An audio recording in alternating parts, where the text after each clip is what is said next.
After studying this module, you should be able to know the significance of heavy metals, some notable heavy metals responsible for substantial poisoning, their forensic significance of heavy metal poisoning.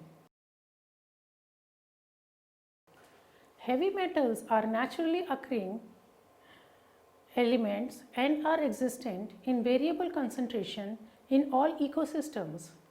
There are a vast number of heavy metals. They are found in elemental form and in a variety of other chemical compounds.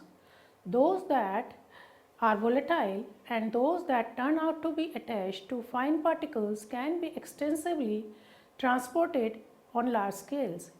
Every single form or compound has different properties which also affect what happens to it in food's web and how toxic it is. Human activities have significantly changed the biochemical cycles and equilibrium of some heavy metals. Heavy metals occur as natural elements of the earth crust and are obstinate environmental pollutants as they can neither be degraded nor be destroyed. To a small extent, they enter the body system through the food, air and water and accumulate over a period of time. The term heavy metals denotes to any metallic element that has a comparatively high density and is toxic even at low concentration. However, being a heavy metal has little to do with density but concerns chemical properties. Heavy metals include lead, mercury, cadmium, copper, zinc, arsenic, iron, chromium, silver and the platinum group elements. Environment is defined as a total of conditions surrounding an organism or collection of organisms, particularly the arrangement of external physical surroundings that affect and impact the growth, development and survival of organism. It comprises of the flora, fauna and the abiotic and contains the aquatic, terrestrial and atmospheric environments. Heavy metal pollution of surface and underground water sources results in considerable soil pollution, and pollution increases when unearthed ores are dumped on the ground surface for manual dressing. Forensic issues. The main anthropogenic sources of heavy metals are various industrial processes, mining, foundries and smelters, combustion of fossil fuel and gasoline, and waste incinerators. The chief heavy metals of concern are mercury, cadmium and lead because they are the most toxic and have well-known severe effects on human health. Environmental exposure to high concentrations of heavy metals has been linked with, for example, various cancers and kidney damage. Environmental pollution by heavy metals is very conspicuous in areas of mining and old mine sites, and pollution decreases with increasing distance away from mining sites. These metals are leached out and in slopy areas are carried out by acid water downstream or runoff to the sea.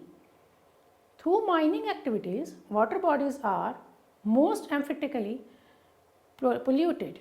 The potential for contamination is increased when mining exposes metal bearing ores rather than natural exposure of ore bodies through erosion, and when mined ores are dumped on the earth's surface in manual dressing processes.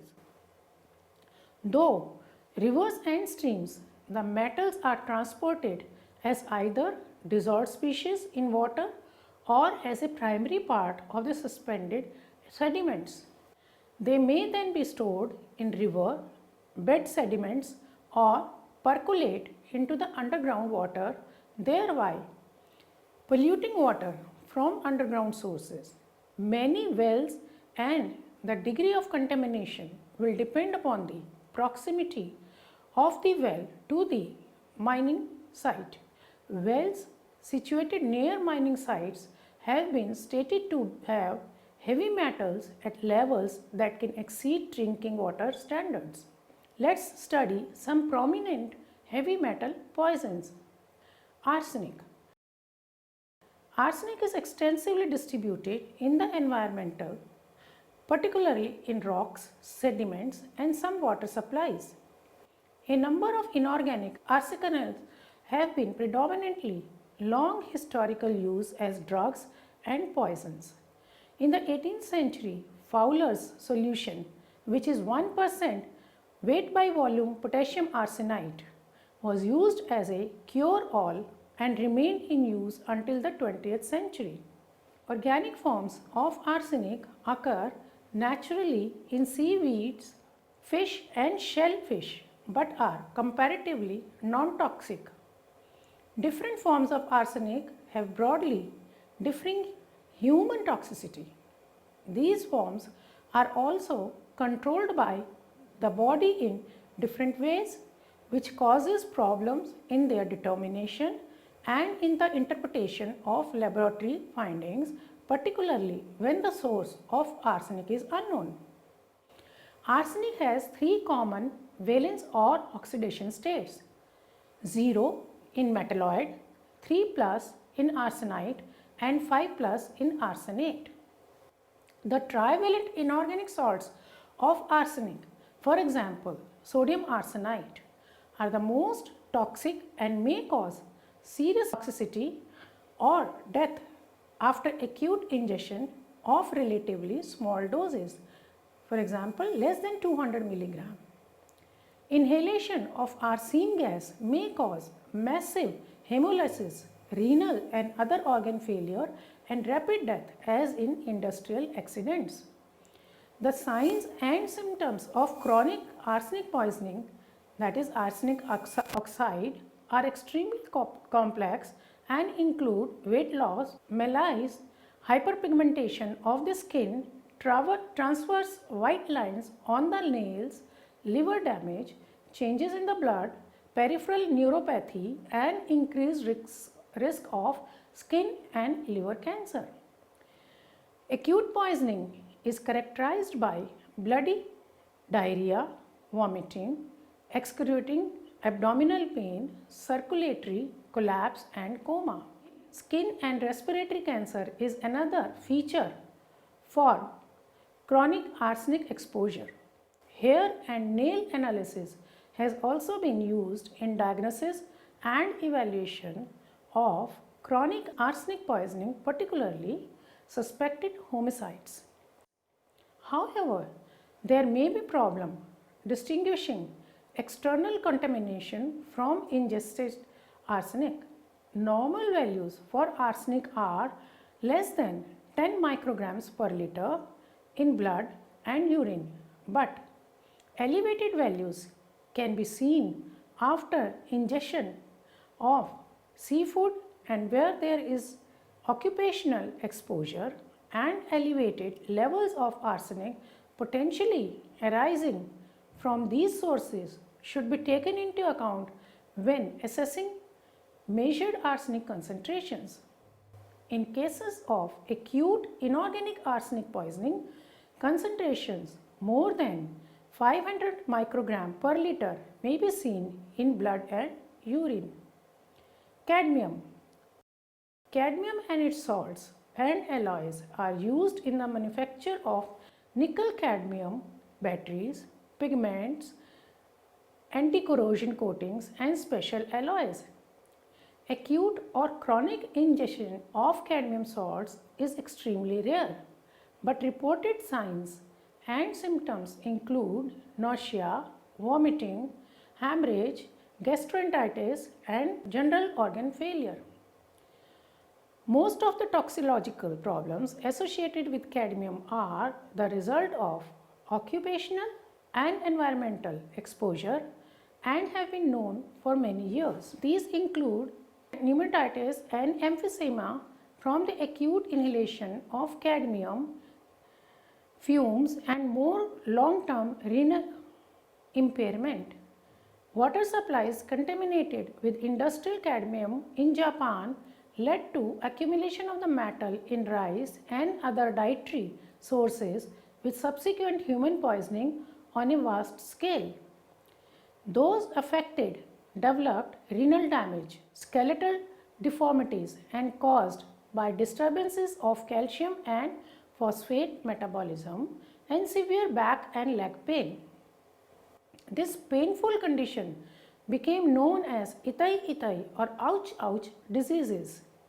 For those not occupationally exposed, the major source of cadmium remains the diet, although it is absorbed poorly from the gut. Inhalation of tobacco smoke is, however, an important source of cadmium exposure, as the bioavailability of cadmium via the lung is very high and heavy smokers may have blood cadmium concentrations at the limit of current occupational guidance values. Individuals who have a long history of excessive occupational cadmium exposure can have a high body burden which persists into old age. Elevated blood and urine cadmium concentration may be observed many years after the cessation of exposures in such individuals. Lead. The toxic effect of inorganic lead have been known since antiquity, but this metal still presents a significant public health problem in many parts of the world. Lead compounds continue to be used as a component of some traditional medicines. Acute lead poisoning is relatively uncommon, however, and most symptomatic cases result from chronic ingestion or inhalation of lead fumes or dusts during occupational exposure or use of lead containing traditional medicine and ingestion of lead paint chips or dust from old or substandard housing. In adults, barely 10% of the ingested lead is absorbed from the gastrointestinal tract, but in children this proportion may be much higher. However, the bioavailability of ingested lead may be influenced substantially by the individual's diet and nutritional status, for example, iron and calcium deficiency. The experimental diagnosis of lead poisoning can be challenging when there is no clear history or apparent source of exposure, since many of the signs and symptoms of chronic lead poisoning are relatively non-specific. For example, tiredness, abdominal pain, anorexia. Wider ranging laboratory investigations therefore play an essential part in the diagnosis and management of lead poisoning and also in the assessment of occupational and environmental lead exposure. Although lead can be found in most tissues of the body, over 90% of the body burden is deposited in the skeleton as insoluble lead phosphate. Following chronic exposure over many years, as occurs in some industrial workers, tissue stores such as bone become saturated. Lead is poorly excreted from the body, the most important route being via the kidney. Copper. Copper is an essential but potentially very toxic trace element with a recommended intake of approximately 1.5 to 3.0 milligram per day in adults. Wilson's disease is an important genetically inherited disorder of copper metabolism in which there is an inability to transport and excrete copper from the liver into bile. There is some evidence that excess environmental exposure to copper in drinking water or diet from copper or brass cooking pots may lead to copper-related liver disease in babies and young children. Copper toxicity has also been found in patients who undergo dialysis with defective copper-containing dialysis membranes. Occupational exposure to copper compounds is relatively rare. The main risk is associated with copper fumes in smelting furnaces, which lead to respiratory illness and metal fume fever. Copper-related liver and respiratory disease has also been reported in vineyard workers who spray copper-containing fungicides like Bordeaux mixture. Toxicity has also been reported following occupational exposure during the application and removal of anti-fouling paints in ship repair facilities. Acute copper poisoning may sometimes be seen in cases of accidental and suicidal ingestion of copper salts and solutions, particularly water-soluble salts such as sulfate, chloride or acetate. The signs and symptoms of acute copper poisoning are gastrointestinal irritation, abdominal pain, nausea, vomiting, diarrhea and gastrointestinal bleeding. In severe cases, they can lead to hypertension, shock, cardiac failure and death. Mercury. Mercury has been used in the manufacture of thermometers and a range of other scientific and medical instruments for hundreds of years, but this use has now declined. Elemental mercury continues to be used widely across the world in a number of developing countries by substances gold miner using the mercury amalgamation process. Mercury and its compounds have also been used widely in the chemical industry and in the manufacture of drugs and pesticides. Some compounds such as ethyl mercury derivatives have historically been used as preservatives in the manufacture of vaccines used in infants and young children. Mercury containing dental amalgam fillings is still used in many countries, although their use, particularly in children, does not appear to be associated with a risk of neurotoxicity. The toxicity of mercury and its compounds is influenced greatly by the chemical form and valence state. The most toxic form of inorganic mercury are its divalent water-soluble salts, particularly mercury chloride, which was used as a disinfectant in earlier times. The fatal dose of mercury chloride is less than 5 grams oral in an adult, which lead to its popularity as a homicidal and suicidal poison and gave it its popular name corrosive sublimate. There is a significant toxicity associated with both acute and chronic inhalation of elemental mercury vapor, since mercury has a very high vapor pressure at normal room temperature. Broken mercury thermometers can constitute a serious risk in children through inhalation of vapors, particularly in a home environment such as a bedroom.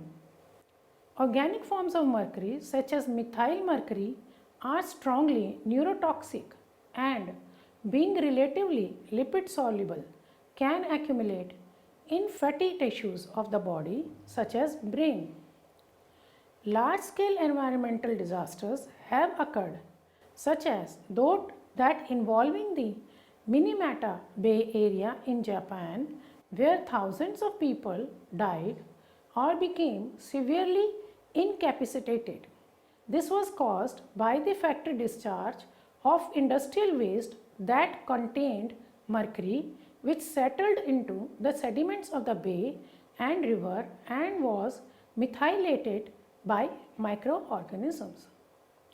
The methyl mercury became incorporated into the fish diet, on which the residents of Minamata largely existed, and this resulted in so-called Minamata disease. The signs and symptoms of acute and chronic mercury poisoning mainly involve the CNS, kidney, or skin. Characteristic symptoms in children include acrodynia or pink disease, which includes signs such as pink hands and feet, which was historically associated with the use of mercurous chloride in teething remedies. Iron. Iron is widespread in nature and is found in rocks and minerals and in a wide variety of foodstuffs. It is essential to the functioning of the body.